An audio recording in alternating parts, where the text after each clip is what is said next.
शिगर्भ आयुर्वेदच्या fertility OPD मध्ये अशा अनेक केसेस येतात ज्यांना मी बघते TCच्या आत IUI आणि IVF फेल्युअर झालेले असते.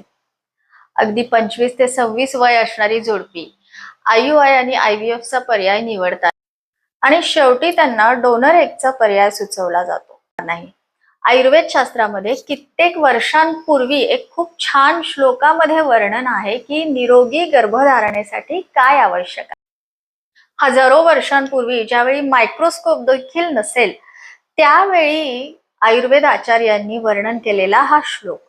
यामध्ये त्यांनी स्त्री बीजाची क्वालिटी, पुरुष बीजाची क्वालिटी, ऋतुक्षेत्र अंबुबीजानाम याचं वर्णन केलेले आहे. यावरूनच समजून घ्या की एक क्वालिटी ही नॅचरली खूप छान इम्प्रूव्ह करता येऊ शकते. फक्त तुमच्या इन्फर्टिलिटीचे मूळ कारण काय आहे हे समजून घ्या आधी. हे जर अनालिसिस झाले तर चिकित्सा ही खूप सोपी आहे. शिगर्भ आयुर्वेदमध्ये अशा अनेक केसेस आहेत ज्या नॅचरली कन्सीव्ह झालेल्या आहेत. यासाठी आवश्यक आहे तुमच्या आधी फर्टिलिटी असेसमेंट करणे. प्रॉब्लेम कुठे आहे, कॉज काय आहे इन्फर्टिलिटीचा, कशामुळे इन्फर्टिलिटी आहे हे बघणं आवश्यक आहे. तुम्हालाही जर फर्टिलिटी विषयी काही समस्या असेल तर खालील दिलेल्या नंबरवर आजच संपर्क करा आणि तुमची अपॉइंटमेंट बुक करा. IUI, IVF किंवा इतर कोणताही पर्याय निवडण्याआधी नॅचरली कन्सीव्ह होण्याचे किती चान्सेस आहेत हे अवश्य बघा.